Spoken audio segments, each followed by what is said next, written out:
Welcome back to The Devil in Detail, the Grendel Reread podcast. I'm Eli. I'm Ben. It's big episode 47. Is that right? Yeah, that's right. Yeah. I got so many words, I'm confused. This is issue 5 of the Grendel ongoing series. That's Devil right. in Despair from All right. Devil's Legacy. Wow. That's right. And Great again, we're issue. looking at the Dark Horse and the Kamiko to check out the difference of color lends to a different of story flow. The way of different colors. The way of different colors. But before we do that, what'd you do this week, Ben? I did a lot of comic drawing. Yes, of course. Some great looking stuff. Thank you very much. Amazing. I am 21 pages deep into penciling the second issue of Oh Fuck Why, and just waiting on some rewrite approval stuff. That's right. To move through the last 6 to 8 pages thereabouts, but it's, you know, the story has a nice shape, and it's going quite well. I started watching the Barbarian and the Troll, the Nickelodeon fantasy puppet comedy. Oh man, it was as if it was made for me.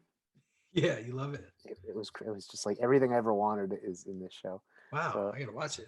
And I am about to crack tones on issue 2 of Arcane, the Cosmic Lion Productions all ages horror ongoing series by Steele Tyler Philippek and Mac Radowski. Yes, I'm excited. I mean, what I've seen so far of that looks so awesome. I'm very excited to get that going. Yeah, it should be a cool book. There's like a dozen issues basically waiting for me to tone, and so if we roll it out sometime, it should be ready hopefully sometime in late summer to be rolled out. Yeah, exactly. That should be good. What did you do this week? What's new? Not too much, continue working on comics. The Ween Zine is just about done. Pre-orders, I've almost reached that 250 mark that I wanted to get to. Yeah, so that's awesome. I'm super excited. I even had to add a couple more pages. So it's at about, I'll tell you, it's at about dang, it just hit 80 pages.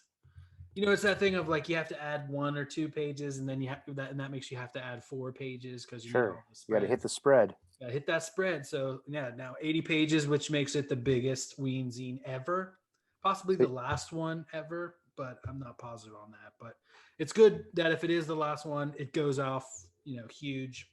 Yeah, you've only done 400 pages of Ween zine content at this point. Probably about, that's true. You should do it. You should do a compendium. Yeah, I really want to do that. Yeah, I think that would be awesome. We had our cartoonist kayfabe ringside seats, the ringside thology, and our theme was music is the weapon of the future. I did this, and I was playing again with tone or with these rubbings.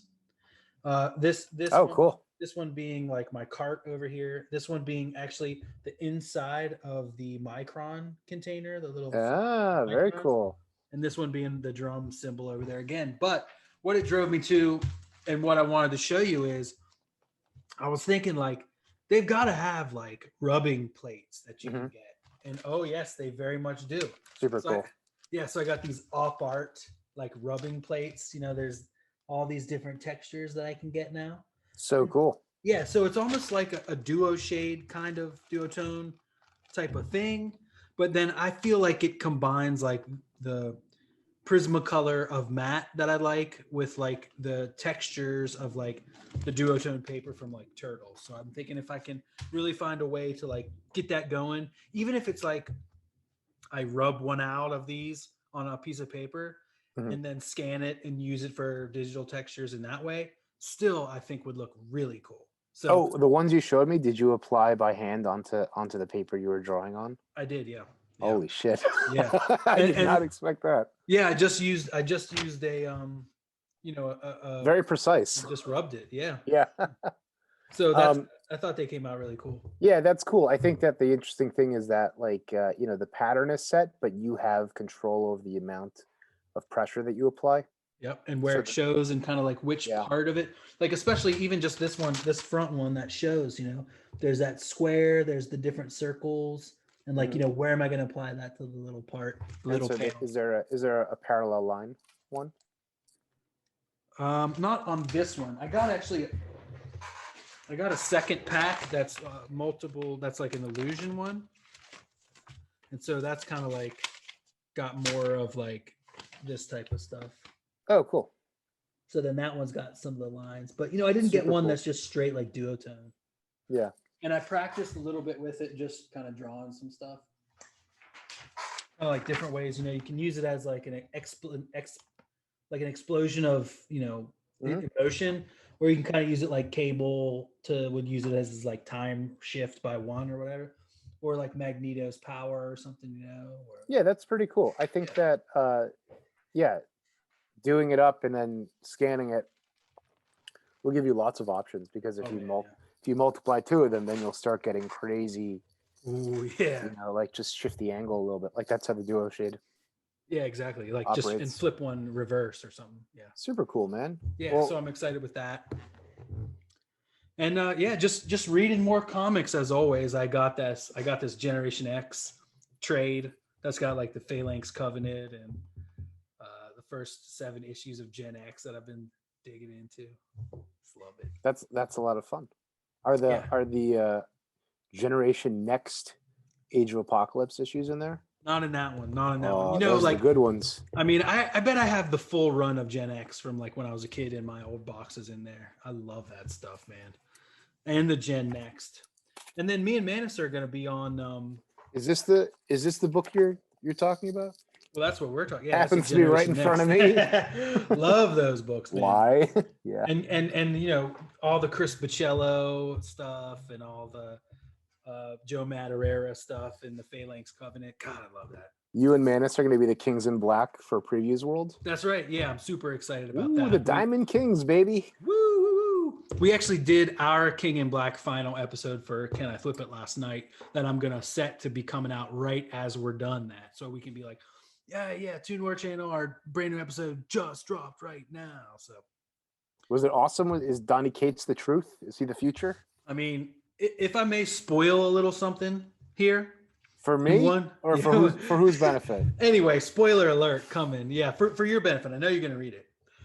At one Twice. point, Venom, who is now Cosmic Venom with the Omega Force or whatever it's called, the Urethra Force, no, something, the Omega Force or whatever it's called, takes Mjolnir, takes the Silver Surfer's board, mixes them together into a giant axe that's like the shape of the Venom symbol, and fucking goes right in on Null with that. Like, so that was epic. It's so fun and it's great. It sounds awesome to hear you tell that. I don't think I would really enjoy reading it, but I love hearing it from someone who has enjoyed it. Yes, it was awesome. But anyway, let's get into a comic that's deep as hell and awesome as hell. Grendel, take the intro. Yeah.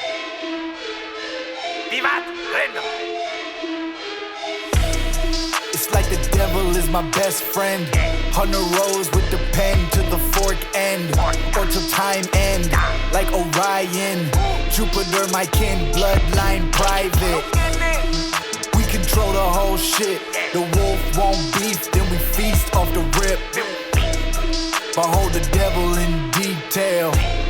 Behold the devil in detail. All right, we are back. Thank you again, Manus and Laserdisc, for another great intro that was different than it's ever been. But you have to figure out how.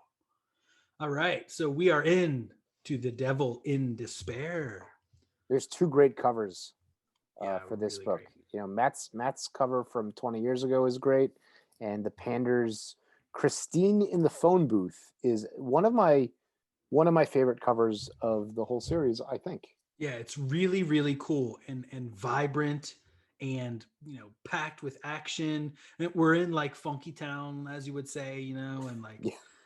Oh man, there's this like, there's so much like past and future in the world. There's like a rickshaw and a floating taxi, Yeah, very, very Blade Runner. Yeah. It this issue and this cover does the thing that I've kind of been a little critical of the character in series so far, which is it shows Christine displaying emotion. And I guess that's the point, that she's so wrapped up in everything else in her life that she and is warped by it, that she doesn't have like the capacity or time to emote properly. And here she's just like, the despair is like on display. Palpable. Yeah. Mm-hmm. Cool. So we pick up right where we left off, where we see that Tujiro is looming behind Christine. She had no idea, but then all of a sudden she smelled his smell that she remembered from when she was in his lair. It smelled. Oh yeah, and this is another cool Grendel technology. The mask has a pair of nose plugs that actually heighten the sense and act as a filter. Not the last of our Grendel technologies that will be affirmed in this episode. I want to give shouts to Jay Geldof for his super graphic treatment of Tujiro's mane. And we said it the last two issues that Tom Vincent's Kamiko coloring has really come into its own. And I think for a lot of places in this issue, it will be a toss-up between Jeremy Cox in Photoshop in 2000 and Tom Vincent in 1980 doing an analog. He's looking really good here. 87. Yeah, man. Yeah. Really cool. And then it was like, I was sure it's like one of those movies where it's like, he's right behind me, isn't he? Like she's like, I'll get that bitch. He's right behind me, isn't he?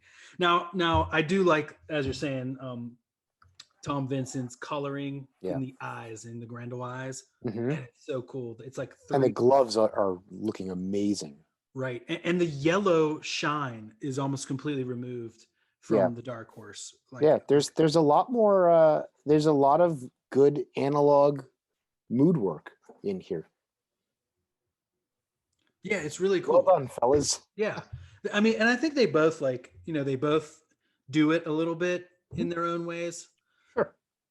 Yeah, okay. All right, let's keep going. It's just tricky to do it, in 1987 when you're young and working for Kamiko. Yeah. It's limited by the. Yeah, it just ain't easy. She throws the binocs at him. Yeah. I didn't notice her mask in the background. I didn't either till right now. Yeah. Because there's really a lot going on. And I guess this one too, Jeremy Cox, really adds a bunch of layers to the little bulbs and stuff inside, little microchips that are in there. Yeah. He gets a little I don't want to say trigger happy with the airbrush, but he both kind of enhances and obscures a few things at the same time. I like her comment. Note: buy a new set. And it's like, geez, she's just made out of money. Yeah, like you said, she's got unlimited funds. Yep. And then you've called it before. I bet you were about to say the Ditko. Yeah. The thing about this issue throughout, and especially this fight scene, is that the layouts are all horizontal strips. Oh, which is really different for this series, and that a lot of the dynamicism comes for me from a contrast between the right angles and diagonals, and you can see that when she does the Steve Ditko flip, it's like a Mario world side scroller, it's all on one plane, and then when she sticks the blades right in your face, it's really dynamic because of that contrast. What else do you think, if you were teaching a course, what would you teach that these type of vertical panels, what do they convey as far as storytelling, or as far as the pacing of a lot of it is rhythm. Yeah. And a lot of it is helping the reader know, giving the reader the expectation that everything is going to have that right angled cinematic approach. And so every time that you break the panel borders or use diagonal lines, you're going to get a lot of play the storytelling. And that's sort of what's happening. Like look at when she, every time she's diagonal versus every time that things are moving in accordance with those right angles. Like look when he stops the knife on the next page, and it's the angle of the blade is exactly as the gutters, so that when he strikes her, it's the diagonals kind of make everything pop. Anyway, that's my like seat of my pants horse shit, No, but that's true. Is it true? I don't know. I guess sure it's true, Yeah, so on this next page, really, she jumps at Tujiro. I mean, this is well paced, and you said cinematic. It's very much like you would see like maybe in an anime or in like Ninja Gaiden or something. It's like when you see like across the eyes like that, and then it's like like the widescreen, like, and so you see that. And I really like on panel 4 here. Now we're on page 3. How there's like the weight to those things that are accentuating her fall, as if they are like subjects. These are like actual things that are existing in the world. That's interesting. Yeah, I like how you put it. There's weight to those drop shadows. Yeah. And they kind of look better in yellow. Like this is like there's a number of places where like Tom Vincent, the contrast to the yellow versus like going in with all that blue makes it pop a little bit more. Yeah, for sure. And Tujiro, it's not just one of the things about the cinematicism in storytelling. This is what I tell my students, is that you get a lot of like interest and clarity out of being very specific about creating rhythms in the way that you have variety in the camera distances, right? So if you're always in close up or like medium close ups, it's really hard to like take your breath. To catch your breath, but like you'll notice here, like every 1 to 2 to 3 panels, the camera pulls back 10 feet, right, and gives you a sense of spatial clarity. Yeah. Dang, looking at my comic here, all I have is. I don't want to say anything. I got to pull back more, but that's me. You got to pull back more. Learning that's all. how to give my characters weight too. That's yeah. Tough. Yeah. And once you kind of get a sense of how to draw perspective without like driving yourself crazy doing the vanishing points, it becomes a lot easier. Yeah. And Tujiro is kind of mocking her here, saying like, "You amaze me, Miss Spar. You hang on like a tick, and yet you sting hard as a mite and bounce about like a flea."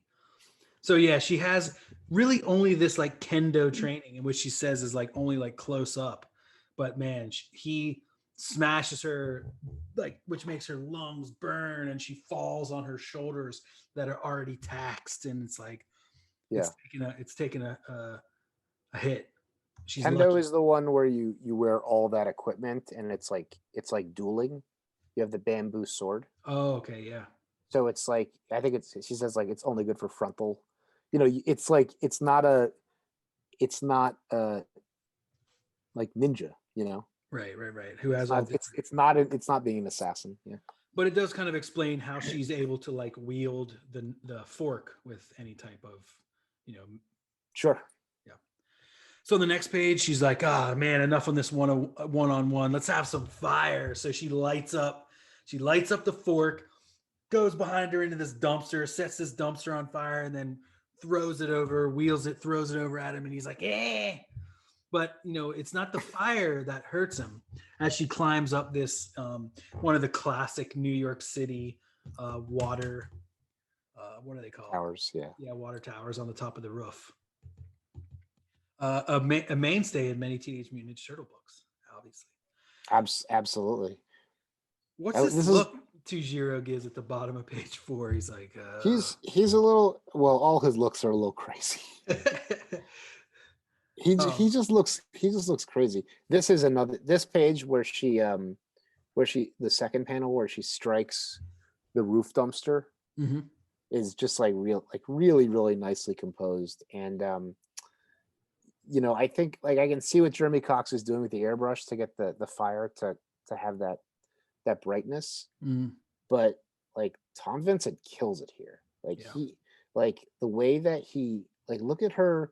Like she's got that yellow highlight on her top side, and then that purple to magenta analog airbrush behind her. It looks so good. Love it. Yeah. And you're talking. You said stabs the water tower, but you meant stabs the trash. The dumpster. Yeah, Yes. the dumpster. Yeah, yeah. Yeah. Love it. And I mean, I'm always talking about this Kamiko purple, and I think it's really well used in this page and this whole spread. This might be a slightly lighter Kamiko purple. I don't know. It's like if I feel like when I go back in my trade paperback, it's like just it might be one slightly like a shade darker that doesn't look good because this here looks fantastic. Well, the trade is also on glossy, whereas the floppy. No, this is a 1988 Kamiko trade. Oh wow. Yeah, it smells like mold. Oh my god. It is disgusting. I need to get that. Yeah, this one's really cool because it's basically exactly what's in the floppies. Ooh, I'll have to get on Abe right now. Yeah. It's just like Tom Vincent, I've said it so many times. Like he is just clearly everyone has settled in and like the reputation that this book has like is really being earned at this point. Oh yeah. So man, she climbs up here and she got to the ledge and looked down and she couldn't see him run off. But then he is like right there. She's like, where is he? Already here. She kind of like, I guess she does like a kendo move or does kind of like one of those evades, and he punches right into the water tower. And that's when we find finally a weakness. He's like, Doesn't like water. No, he doesn't like water. Much Weird. like what was that movie? The aliens from Signs. They get Signs from Signs. Yeah, that's where the Joker beats the aliens. That's right. Yes, as well as that racist guy, Mel Gibson. Who, Mel? Oh, Mel. Yeah. He might be a raging anti-Semite, but he sure knows how to direct a fucking movie. I guess so. Yeah. He's a raging anti-Semite. Have you seen Apocalypto? I have not seen that. No. It's amazing. Is it good? It's so good. Wow. It's so good. And it's all silent. It's all silent action storytelling. Right. Yeah. Much like an upcoming issue of this very book. Yeah. More on this later. You know where Jeremy Cox is killing it is on Brian Lee Sung's building. Yes. On the walls of his building with a nice brick texture. That looks great. Yeah. And the like, what is it, modeling or like the mottling? Yeah. Well, yeah, the mottling of the brick, but also you'll notice that Tom Vincent gets the lighting on Brian's face backwards. Right. Yeah. Right. So the highlights in the center instead of on the sides. Yeah, that's real strange. So it looks a lot better in Dark Horse. This is great. Yeah, there's a lot of sirens coming. There's like some, and then there's lots. And Brian's like, "What's going on?" So he looks out the window, and that's when he sees a Grendlin. He sees like the water, he sees the a fire, Grendlin. and he sees some Grendlin. Yeah, and it looks like Tujiro's robe gets a little bit of red in Dark Horse, and it's just a lot easier to read in general. Yeah. But I also like that, like you said, he sees this is exactly his POV. This panel of the roof. Third panel, yeah. Yeah. Fourth panel. Fourth panel. Yeah, it's tough because the very nicely designed sound effect. Yeah, with water coming over it. And Bradley Sung's like, "What's going on?" And then Tujiro's like, "And now you annoy me, Miss Spar. First you force my hand, and now you force my flight." So now he's admitting defeat almost, but only because he's unable to penetrate this wall of water. And yeah, so super dynamic finger point. Yeah, it is. It's good. And then he vanishes. He straight up teleports out of there. Oh yeah, he's gone. He Batman's out where Christine's got to like jump off, and BLS is like, he's like watching like BLS. In a past episode, you called him Brian Lee. Oh yeah, Brian Lee. Like Ray Liotta. Hey Ray Lee. Oh my gosh. Okay, so then we get back. Oh man, this next panel is amazing with this creep up front, this freak city guy up here. He looks outside. He looks like he's out of the Dungeons and Dragons campaign setting Dark Sun. Oh, okay. Just like you don't know what that means. in Dark Horse. He's just like tanned into leather and gross. Yeah, he does exactly. He definitely looks like kind of like a junkie. Like we're not in Funky Town anymore. We're in I Junkie want Town. to know why everywhere I go is from Freak City. Ghostbusters. Everywhere I go, everyone I know is from Freak City. I'm familiar with Ghostbusters. I know you are. Did you enjoy the trailer? The mini great. Stay Puff? I thought it was so funny.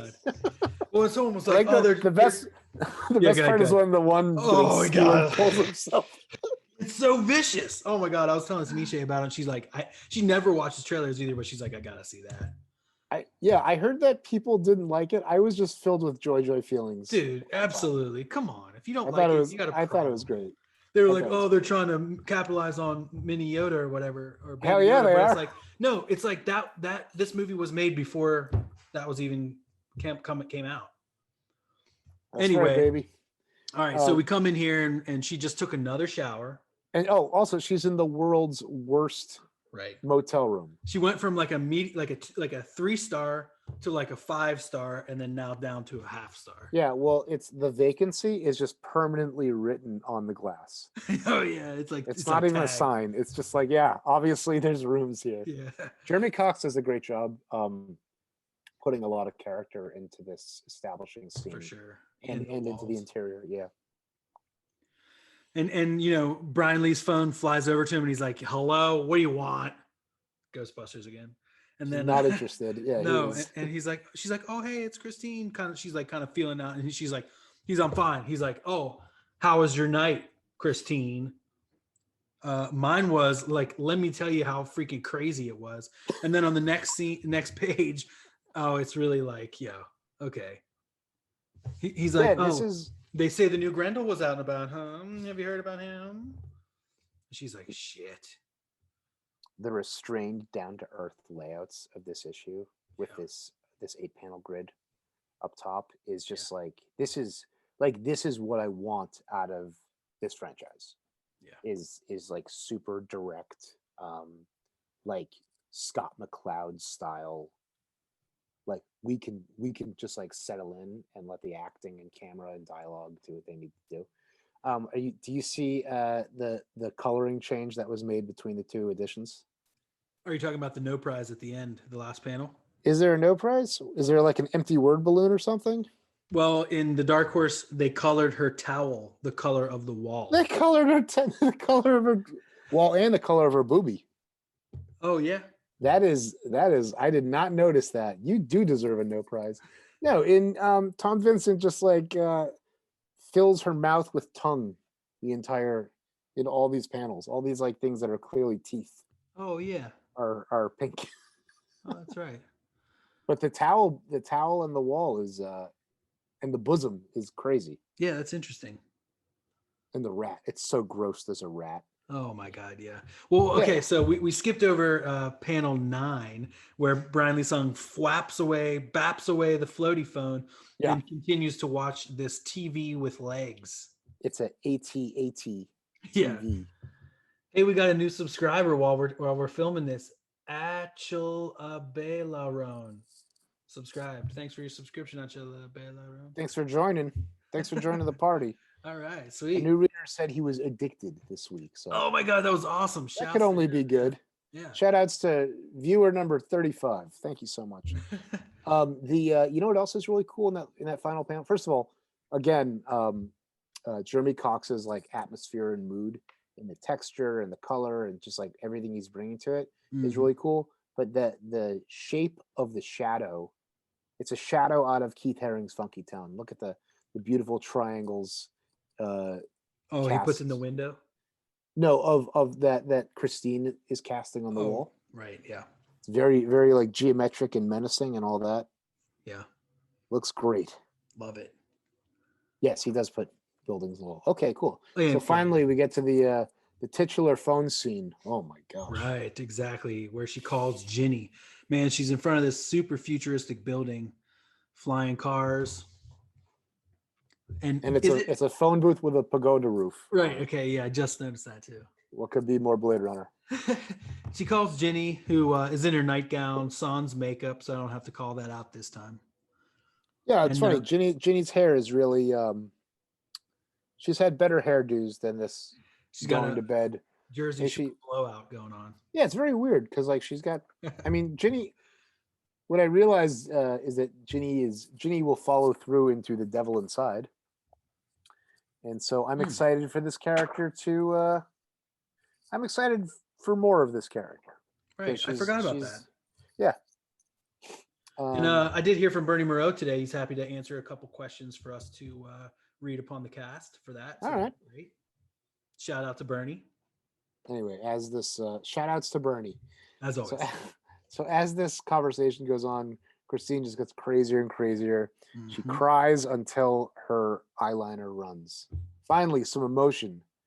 Exactly. Jesus, Anson is dead. And she's like, Chris, don't. Come on. Like, don't dwell on this.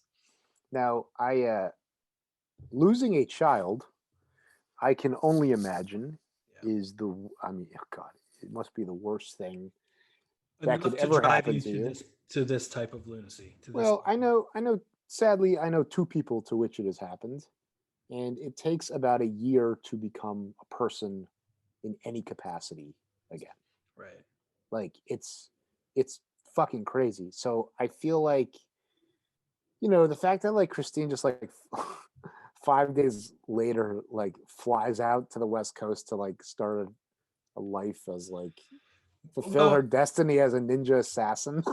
Well, but also I'm sure the people that you knew and that I've known that this has happened to, they didn't have this type of mother. They weren't the granddaughter. Yeah, no, that's the subtext I'm saying. Yeah. Yeah. No, I'm not saying this is like the writing is not good. I'm saying the writing is good because because of her. We got this character. Yeah. Yeah. We give her the benefit of the doubt in that like she could compartmentalize the death of her son and her husband and her mother and everyone. Yeah. And then she finally gets a little bit of catharsis here, a little bit of emotional catharsis. And it occurs on this like checkerboard pattern 6-panel grid. Just like super restrained. The camera doesn't move. It cuts from A to B back and forth 3 times. Right. And I see how you mean checkerboard, like 2 up. Right, top. because because it just alternates between them. Right. And like, it just like the camera just stays on them and lets them act. In the previous scene, it looks like camera was doing that a little bit, except like it also kind of rotates around Christine. It's kind of like 2 wide shots and then 2 close. Well, they're like swiveling their shoulders. Oh yeah. Her jacket is so big. I mean, I would almost think she's got one of those like Batwing things that Batman has. He's got that. Sometimes his cape, he can like electrify it and it becomes the wings or whatever. I mean that's a big part of the like the 80s. True, 80s future fusion is that everyone's shoulder pads are enormous. Yeah, super huge. Like look at Ginny when she turns on her lamp, like how she's in a nightgown. She's still got huge shoulders, like a linebacker. Can we go on to 12? Yeah, let's do it. This is crazy. Yeah, she goes wild.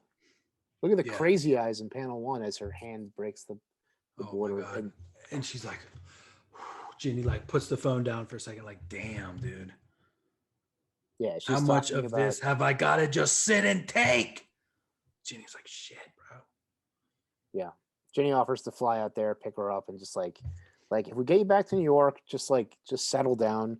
And Chris just walks away with the phone off the hook. This is like this is very like Spider-Man No More. Oh yeah, right. But it's also like and both versions look really good. I think that I think Tom Vincent does a fine job in analog. Mm-hmm. Very similar feels. Yeah, it's just like it's the bells and whistles of Photoshop.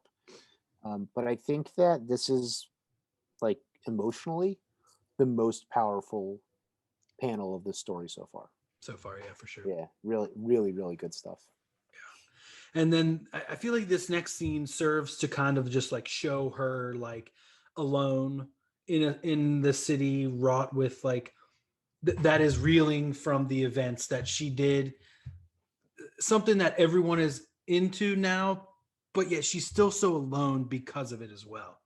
And so she stumbles upon one of these old movie type of settings where everyone's outside of a TV shop watching the TVs in the window. Is that a real? Have you ever seen that in real life? That was my thought. I don't think so. That's not a real thing. No. And also when they like electronic shops, like they're not playing local news. They're playing like sporting events and like something HD that shows like what the TV can do. They're playing Avatar. Yeah, like, exactly. on a loop. Exactly. Yeah, this scene I thought was really funny because when I looked at this exchange that she has with this like very fashionable girl, before I read the dialogue, I was like, oh, this woman is obviously recognizing That's exactly what I her thought from too. Donahue. Right. And so there's a very weird kind of like, but instead in the script, she's talking about she admires her streak because they're obviously both women of style. Well, but I even thought it was like maybe she was like a Grendel head, who was like trying to like who like and if she did streak her hair to be like on the Grendel train, she would have recognized Christine Spar from Donahue, but she didn't. It's funny because I just like wonder why that plot and script decision was made by Matt, because it just seems like such a, she seems flattered in a way. It's like, oh yes, you saw me on Donahue. Everyone's seen me on Donahue. Right. Maybe it's to show that like, she thought for a second maybe she was going to recognize her, to be like, oh, okay, maybe I am still somebody. But then again, then she was just like, no, cool streak.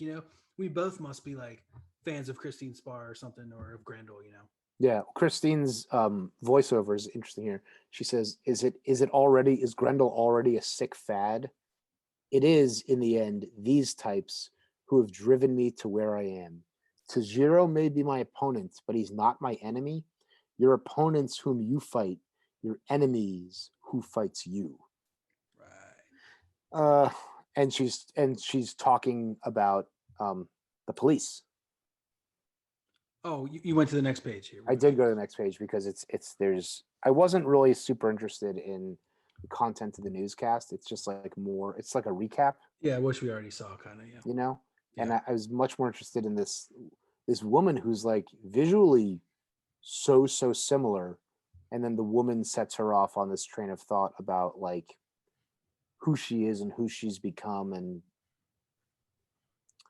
the adversity that the police are on her tail and all that. Kind of closing in, and then in the next panel we see how closely they're closing in on the closeness of her closability, and they're right at the stage door, right as Brian Lee as BLS is coming into work. Yeah, this is Dominic Riley, yeah, our friend Dominic Riley. Yeah, BLS's get up here is very different. He's got these like jerk shades, and he got his jacket at Funky Town. That's right. He's almost like taking a little bit. He maybe he's even starting this thing of taking on Christine's attributes in a way, like starting the train towards his Grendelization. Yeah, maybe I thought it was like he's putting on some armor because he's just been hurt, and so if he can like make his outward appearance more aggressive or tough, then he'll be steeled for the emotional work he has to do. Yeah, great point. And man, I thought straight up he was gonna throw her under the bus, but he didn't for a second. That's true.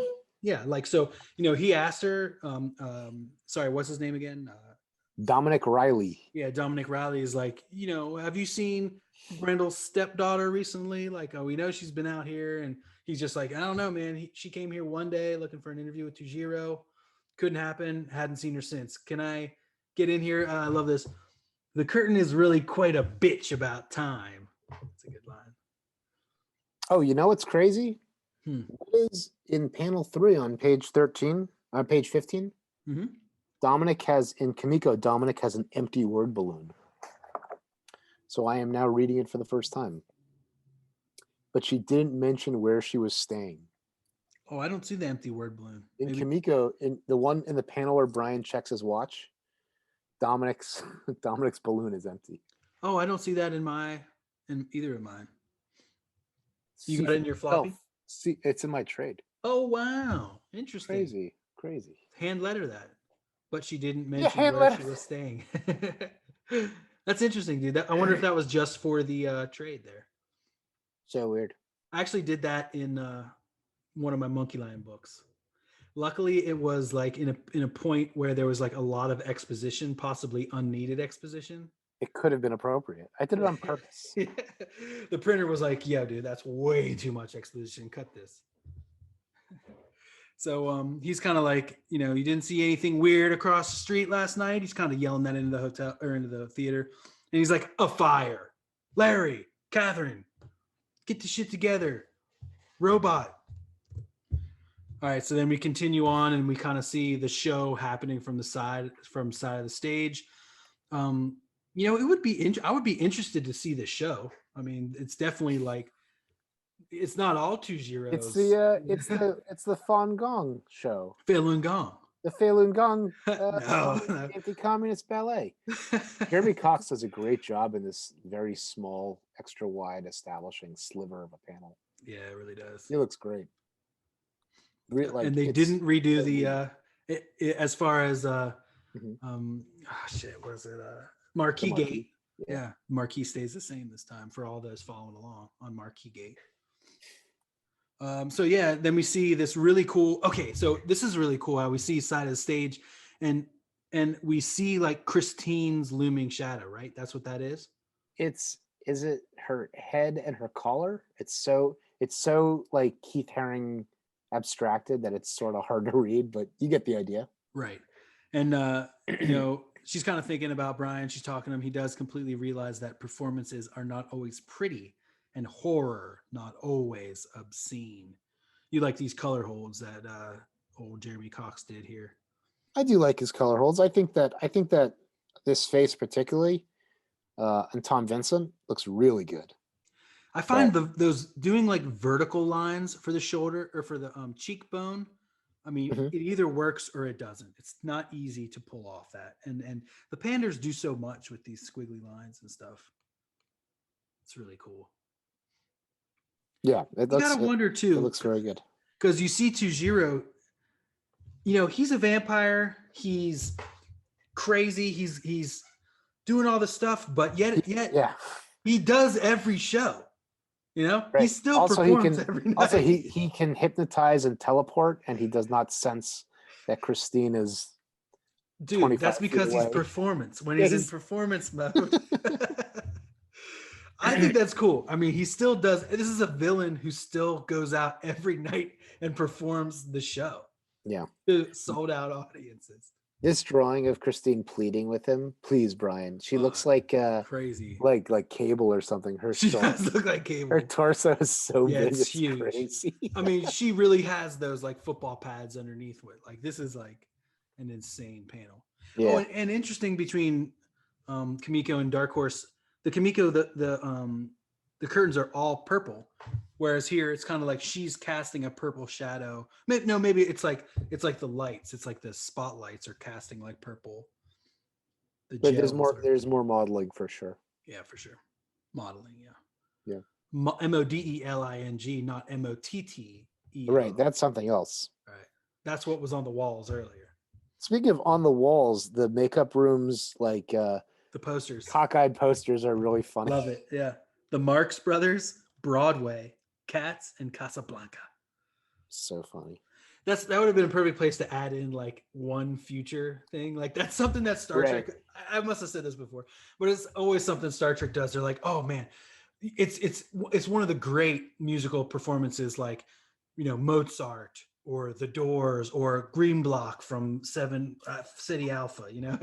They always throw in like two, and then one like future. Oh, that's funny. I like how Jeremy Cox adds the yellow to the overhead lighting. Oh yeah, that's the nice. Perspective. Yeah, I mean, he does a very nice job with just like with the exterior wide shot, just like putting a little bit more character into these locations. Absolutely. Super cool. All right. So now we're continuing their conversation again. Oh yeah. See, Cox really adds volume to this room, adds depth to this room. Yeah. Yeah. It's hard to do a background in bright yellow and green, but that's what the Kamiko does. Yeah, and it's all flat, and he just brings more harmony and light and shadow, and like the light bulbs cast a shadow like under her jacket. The one thing that I noticed about this scene was that um the one thing that left me is that the last panel of Brian all the way in the next page, his acting is really he just like all of Brian's acting here. He doesn't act like the information he's receiving is a big deal. He's not. He doesn't act as pissed as it seems. Except he's like maybe we shouldn't go out. Right. Exactly. Well, right here where she says Tujiro is nothing as you think of him, and he's like, "Yeah, I'm sure, but like I hate to say this, Chris, neither are you." Yeah, it's like a weird amicable breakup, which is being story told here. The only time it really affects him is when she's like, "Tujiro killed my son, Brian," and he's like, "What? Are you serious?" Yeah, the red in Kamiko really helps. It's like a maroon background. It's strange. Right, and that just kind of shows the upset. It's strange that they just went with the blue, instead of giving it the emotional cast. Right. And then on the next page, on page 19, when they continue, I mean, it's still just like, this is unbelievable. Like I can't even understand like what's going on, and I still just can't condone this. I'm sorry. Like this is it, like you said. And she's like, Brian, please don't. He looks like he's chuckling. Yeah, it does. I just can't. This is a bridge too far. Oh, now. You know what I like in the first panel? Brian Lee BLS has he's got a little Larry Stroman face going on there. I like that. Yeah. I like that. Yeah, and he just leaves her backstage. Like, I mean, there's still a show going on. He's like, I'm like at work right now, dude. When she pleads with him, is there a crazy effect in the background? It looks like spattered blue. On the Kamiko, yeah. Yeah, that's crazy. We've never seen that before. No. I mean, it's like that airbrush, but it's at a different like frequency. Like different gauge or whatever. Yeah. So anyway, she's left there in the makeup room just with her feelings. Yeah. Jeez. Oof. Jeez, gal. All right, so yeah, next page. Then, she's like, she's there crying in the dressing room, and she's like, oh crap, she hears the door coming in, and like through her tears, she's like, oops, gonna have to duck out. And then two performers from Tujiro's troupe come in, speaking Japanese, which she's like, of course I understand. She doesn't. She's like, they don't think that people in the U.S. speak Japanese, where she does. I did not read this spread, so I'm seeing it. I skipped it. I accidentally skipped it. I accidentally skipped over it. Okay. Yeah. The balloon borders are interesting. Yes, they are. They're interesting. I mean, it's like they're kind of talking about. It ends up that they're talking about like we were about to like. Well, Nicolo hates us, which is Scrubhead, which is like Brushhead. Yeah, Nicolo. Yoshi's gone. Yeah, and then like, so you think it is his failure that results in postponement. As we turn to the next page, it seems like, okay, so it's not gonna, so they say a drinking night then?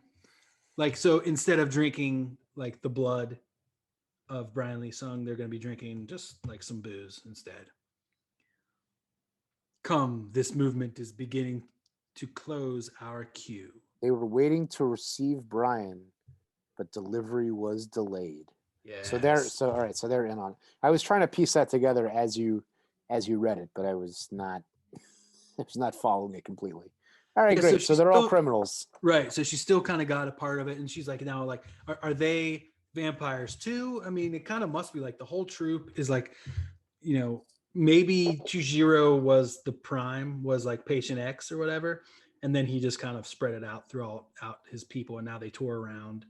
And, Well, that's what happens as the cycle goes on, and the vampires, they are a staple throughout the rest of it, and it's always about a cult of them, doing whatever the fuck they have to do. Exactly. Yeah. I mean, that it gets really cool. It gets really cool how later there's like two stories in each issue where it's kind of like the top of like society and the dregs of society, which is like Las Vegas and the vampires and then Orion Asante and stuff. I can't believe I skipped this spread. It was cool. Well, now the next one is interesting too, as she goes out to bug all the tour buses. Yeah. So she's like, did the rest of the troop call Tujiro their boss or their master? Interesting question. So she throws these bugs all seemingly on the windshields, in the middle of the windshields. And I think it's on the roof. I think it's just above the driver's seat. Oh, she's going inside the window. Yeah. Okay, you're right. I like how these buses are all the camera is set in the center and it's pivoting back and forth. They're all on more or less on a set vanishing point. You can see it mostly in the first and last. Oh, and they don't like there's no wheels, like they're still floating. Right, they're floating, yeah. Oh, that's cool. I missed that. Yeah, I love that. I love the design of like just the car with no wheels and like Back to the Future 2 or like the future Neutrinos car and Turtles. That was one of my all-time favorite toys when I was a kid because that had the tires that you could like push down on the bottom, the Neutrinos car, and then it would fly off, or you could pull them down and they would roll. God, that's so sick. That's cool. Such a great toy. I enjoy how this caption goes across the gutter of all four panels. That's really cool. Like you almost don't need the gutter there, but they're using it as like a design element. It's a classy design element. Yeah. All right. And so next page. Oh, here we go, buddy. Next page, we get the first hint that that the fork is also a Gatling gun. Or sorry, not a Gatling gun. A grappling gun. Yeah. Well, it's weird because you don't see anything come out of it. Right, you don't. And what does come out of it doesn't look like it should fit inside of. It's thinner at the top than it is at the base. Yeah. Yes. It's a little strange. It's interesting what happened. It's interesting. Yeah, like maybe even Jeremy Cox should have put in a little something in the Dark Horse, but he must have been told to like, you don't add anything. You're not touch anything. Yeah, even if it's a mistake. Don't don't touch anything. And although there are things that he adds, he'll add like don't forget the booby towels, but he'll add like cityscapes and stuff like that. That's true. Yeah. And stuff. Yeah. Okay. Yeah. So she's getting up there. She's setting up like some radios and some surveillance gear, and she's playing and her recording gear, right. Multiple tapes to record her very important thoughts. Right. Oh, and she's writing again. She's been up here for an hour writing this. Right. Tom Vincent's colors in this last panel on the gargoyle, the yellow, the sky. Chef's kiss. I like that a lot. Yeah. Looking good. Yep. Funky Town in the background. Next page, we see the Statue of Liberty. Another a nice establishing shot. Now, do you get some dots here on her head? Yeah, so this is really weird. That instead of a peephole in these future doors, you can just open the door all the way, and there's a force field. Oh, that's what that is. Yeah, and that's what's going. That's what the dots are. Okay, great. It is so weird. Well, that is like it's like a screen door. It's like they call it a screen, and she mentions it twice. Right. She says, "Oh, I'll turn off the screen," or like. Right. Now that's a piece of future tech that is cool. Like I would like that piece of future tech. That's great. Ooh. Yeah, it's like, it's fine. It's like how they don't have cell phones in Star Wars. It's like, okay. Yes. Because that was not even a thought. Sorry, that's my arm rubbing. That's not me. Not even a thought. Anyway, they need Miss Anastasi. Yeah, it's late at night. Yeah, it's late. She's like, dude, at this hour? Let me see some badges before the screen comes down, bros. Here's our man Wiggins. Oh yeah, next page, she's put into the cop car, and he's like, "I'm Captain Wiggins," and Wallet. Yeah, okay, so he's got his purple lips again. Yeah. Oh yeah, he does. And so now we see that the person who was in the background with the shiny eye was Wiggins. We're taking down this super awesome hallway. You got to give it to Jeremy Cox on this one, though. Yeah, for sure. Wow, man. Super Art Deco. And again, This is Hunter's place. Hunter would This live is in this. this panel in Kamiko. This is the 11th hour. Oh, doing I the know. talking. Yeah, it's like, yeah, it's Yeah, really saved by there's Jeremy no Clarkson. more time. Nah. You gotta go, baby. Next page, the big reveal. Well, he isn't my boss, but no, you're right. He doesn't like it bright. And there's like, Mrs. Amastasi, do come in to my radioactive wheelchair. The hubcaps, yeah. Yeah, and we see His Argent. weird legs on full display. Yeah, exactly. Argent. All right, what an ish. What an ish. What I don't like this. He isn't my boss. I wish he was his boss. I know, right? He shouldn't. I be don't his get it. boss. What do you mean? What do you mean he's not my boss? He is your boss. Who would be more boss than a wheelchair-bound Algonquin werewolf? God, the legs are they're so creepy. The face is a little 11th hour. Right. Last minute panel. Right. And I feel like his legs, his thighs would be up farther. They wouldn't be straight. Well, his- it's a tri-segmented leg, and so the thighs might have to be proportionately shorter in order to make that work. Oh, that's true. Yeah, that's true. Who's to say? Awesome. And in the Kamiko, they get the first letters page for this issue. And it looks Oh, like, really? Oh, that's yeah. cool. The first issue of Grendel has completely sold out of its initial print run at 68,000 copies. What? And plans are underway for a second printing. Guess that means you liked it, huh, folks? Well, I'll just let you tell it yourselves. That's from Diana. That is the first mention of sales numbers that we've had. Yeah, I do have a first and second printing of issue 1 of this. Really? Yeah. 68 is not too shabby. That's really That's good. that's quite high. I feel like Cerebus at its height was like 35. Really? I could be making that up. But 68 is whew. Do what you want to do. Oh yeah, and it looks like at the end here, Diana's saying Matt is taking an extended break from published artwork. Chris, though, he'll continue to provide the color for all of the Grendel covers. Sorry to hear that his intentionally complex writing style adopted in this series isn't quite your cup of tea. Oh, this last person, Chris Romano, must not have liked the he's not liking the book. Sorry, guy. But Diana comes back, never one to hold her punches. She said, but not everything in life is easy. Personally, I feel this is Matt's best writing ever. I'd stick with the book a while longer if I were you. Hell yeah. We're gonna, Diana. You know it.